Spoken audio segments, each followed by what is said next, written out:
What is going on, collectors? Optical 20 back for another video review. I suppose this is the Maxnut Studios, I guess, unboxing of this head sculpt. So I got this care package from Maxnut maybe like a week ago. I made a review for this M001 Tony Stark head sculpt, but today we're gonna take a look at this two head sculpts, which is pretty new.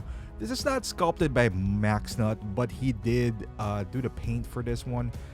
This is the Tom Holland Spider-Man. As you can see, this is the clean version, and you got this beautiful neck piece that you can input, because as you know, the Hot Toys one does not expose the neck, and it looks kind of odd. So that is the solution for that.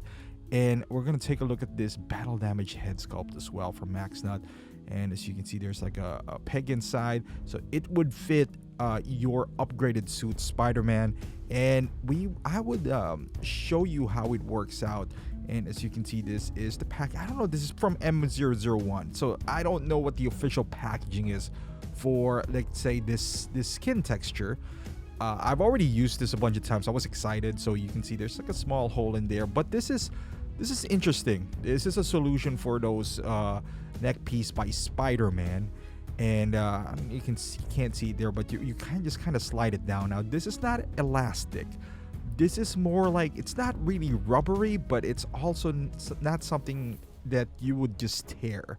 So you would basically just slide this down however you want to. You can slide it all the way down. It really is up to you. So what it does is it gives you the illusion that the suit cuts off at a certain point and his neck is exposed. So what you could do is just pull it down, kind of cover the top part. You don't really have to do much, honestly. You can fix it however you want. You can pull this down. You know, those, if you have an Iron Man figure, Hot Toys provide those little tweezers and stuffs like that, you know, like those transparent kind of like tool that you use to pull and tug some of the fabric. You could use them here as well. I'm not, you know, like I'm kind of trying to make this as straight as possible. And in real life, it doesn't seem like the color is pretty much the same. I can almost guarantee you that, you know, I'm blasted with lights right now, 3-point lighting here, but in reality, in real life, you won't notice a difference. You know, like you can see some and again, it's up to you, however, you know, like how meticulous you want this to be. If you don't want that, you know, you can pull this down. Again, it's somewhat elastic, but not really rubber type. You can see there from that angle right there, that is beautiful. So you already have that effect. And this is the Hot Toys head sculpt.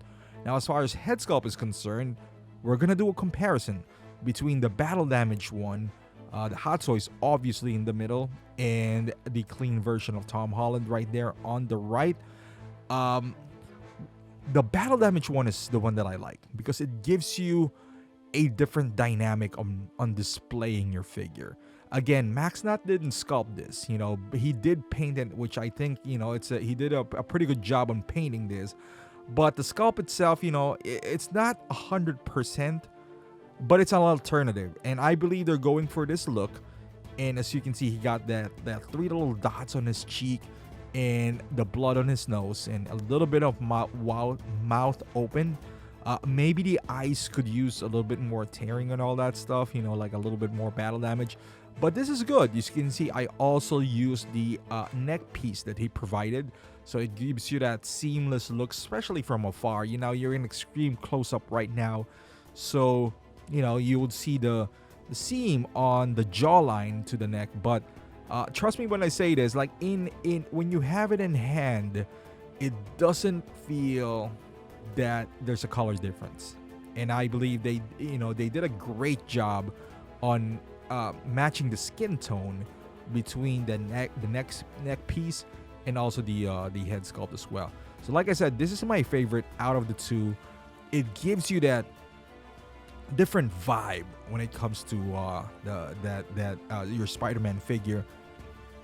And this is a different look as well. You know, if you want something which is, you know, the hair is not poofy and all that stuff. And I get it. It's not, it's not that 100% Tom Holland right there, but I think it's good enough, you know, to give you an alternate look. to your display if you have like a second body and all that stuff, or if you want to kit bash, you know, a Peter Parker figure on you. And again, that neck piece right there, it serves its purpose in my opinion. I think it does, and he does one for T'Challa as well, for Black Panther. So that one I don't have, but it also gives you that kind of like exposed neck feature that you don't have when it comes to Hot Toys. And this one, this is not the final product. I'm sure they're working on it, kind of like that Tony Stark that I reviewed, the M001. This is just like an early look, like a prototype of some sort from Maxnut. And there you go, guys. This is the Maxnut head sculpts that I showed you for Spider-Man. Most likely upgraded suit, but it could work for any Spider-Man really. If you want an alternate look for your Spider-Man, this is not meant to replace that beautiful Hot Toys head sculpt.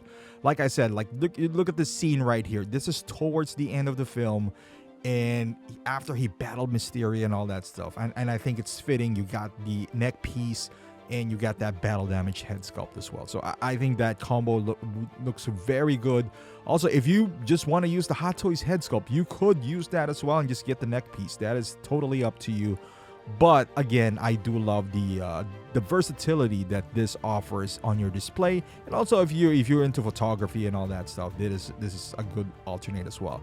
But thank you for watching, guys. Go check out Maxnut's head sculpt. Again, this is not the final product. This is just prototype.